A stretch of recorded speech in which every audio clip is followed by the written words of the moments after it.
Hello mga Jai! Uy! Nano na! So for today's video, gali hanil. Pakadto naman kami ni Jowa Bell sa Crossing Bacolod. Kaigwa kita san i-home service. Inin akon i-home service is manghud san akon friendship. Siyempre, maski manghud ini san akon friendship, may peya ini. Di man pwede libre-libre.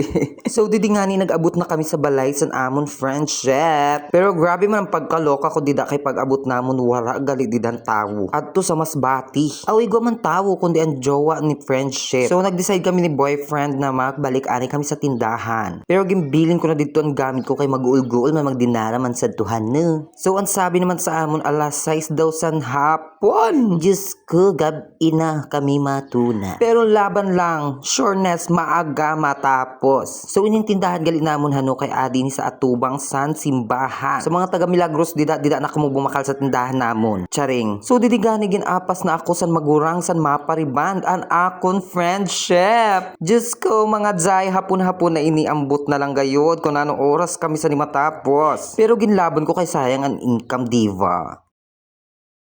So, didingani nag-abot na kami sa balay ni the friendship. Pero pag-abot man didan naloka naman ako kay wala pa didan iya manghud. Super hulat pa si Bala. Ambot na lagad sa ni na pag-aburo vlog kay uro skip ini. Wala ko na nabidyohan ang buhok. Wala ko gayon nabidyohan sa niyan iya buhok. San wala pa na-applyan. Kay si Jowa man dito sa labas busy. Ginarutan ang asawa san akon friendship. Kaya ni nakikita na gin-apply sa rebonding cream number 1. Tapos ginbabad. Pagkatapos nga ni Banlaw, wala naman ako video san pag-blower. Pero ang nag-blower dida kay an iya magurang. Kay may ginaayo man ako dida na buhok na duwa mag-iloy, nagpa-Brazilian. Pero wala ako nasindagin sabay sa akong vlog. Kay super lisang na si bakla. Dili na aram ko nanon iya hiwagon una. Dili na aram ni bakla ko nanon iya himuon. Kaya di lang ako nakaisip na mag-video pag-plancha na kan ati girl. Sa manghud san akong friendship. Pagkatapos ko nga ni plancha, nagpabulig naman ako kan friendship. Sabi ko, friend, ikaw na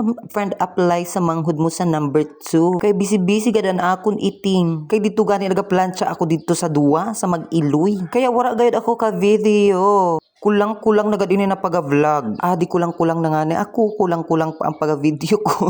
Sorry. So, di na gani gina-blower ko ng buhok ni ate girl. Gab ina siya mga Jai. Kapoy-kapoy na akong gelatin na naman. Pagkatapos ko nga ni blower dida sa number 2, ginbabadan ko ini siya si ate girl san Brazilian. Wala naman ka video si bakla. Pero chesa ina later kitaon. Pero dugay-dugay man sa ang proseso.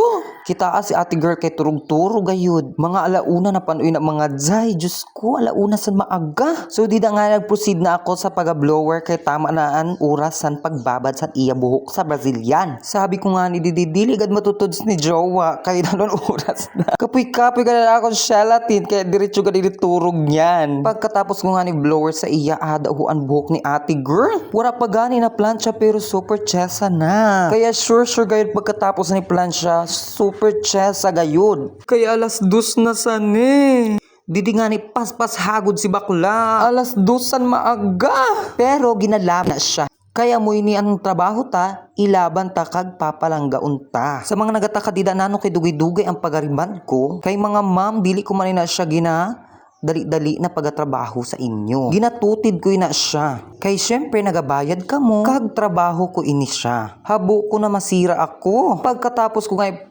plancha sa buhok ni ate girl, ada na pagkaganda. Super shiny kag super smooth gayud siya. Kaya sa mga viewers, dida pasensya na kay dili aramo ang pag-video no. Skip gayud din na pag-vlog. Thank you for watching everyone. Babush!